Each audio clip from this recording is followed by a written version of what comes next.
गोद उठावेगी।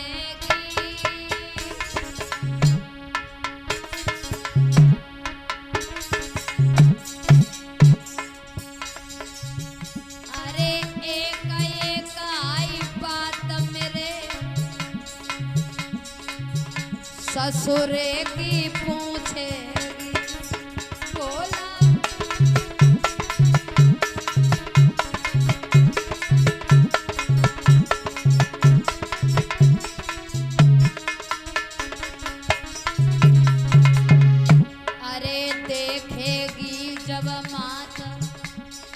भज के गोद उठावेगी।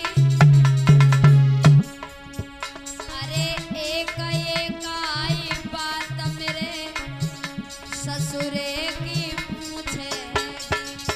बोला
जवाब दिया भोले बाबा, मैं आपसे हाथ जोड़ती हूँ, आज मुझे भेज दीजिए, मैं थोड़े दिन के बाद चली आऊंगी।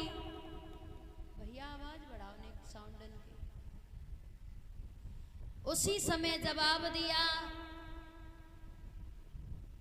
कि तुम नहीं मान रही हो तो जाओ, लेकिन मेरी तरफ से आपको छूट नहीं है, तुम अपनी मर्जी से जा रही हो। कहने लगी भोले बाबा थोड़े दिना की बात है, क्योंकि मेरी मैया हमें बहुत चाहती है। भोले बाबा कहने लगे अगर तुम्हारी मैया चाहती है तो एक पत्र तुम्हारी मैया ही भेज देती तुम्हारे लिए। बोली भूल गई होगी। तो जवाब दिया जाओ, लेकिन अकेले मत जाओ। जवाब दिया नंदी को ले जाओ और 2-4 गढ़ हम तुम्हारे साथ में कर रहे हैं। अब जब भोले बाबा ने नंदी को भेजा, 2-4 गढ़ों को साथ में किया, सती जी चली अपने भोले बाबा के घर से, पर्वत से चली, और जब जा करके अपने पिता के महलों में पहुंची, राजा दक्ष प्रजापति ने जब सती को देखा तो सती की तरफ पीठ कर दी, मुंह घुमा लिया। और जब मैया ने देखा तो बिटिया को गले से लगा लिया, कहने लगी बिटिया ठीक हो, भोले बाबा कैसे हैं? और जब सती की बहनों ने देखा तो मजाक बनाने लगी, तेरी बहना देखा जब यहाँ थी तो कितनी मोटी मोटी हती, कितनी गोरी गोरी थी, लेकिन कैलाश पर्वत पे जा करके सूख करके चिमटा हो गई, कतई करुआ करुआ लग रही है। जब सती जी की बहनों ने भी अपमान किया तो सती जी रोने लगी और मैया से बोली, मैया इतनी बड़ी गलती मेरे पति ने क्या कर दी जो तुमने उन्हें एक पत्र भी नहीं भेजा। अरे बोली कि यहाँ तो मेरे पिता हमसे रूठे हैं, लेकिन अब वहां मेरे पति हमसे रूठे हैं। कैसी किस्मत है हमारी कि यहाँ रूठे पिता महातारी,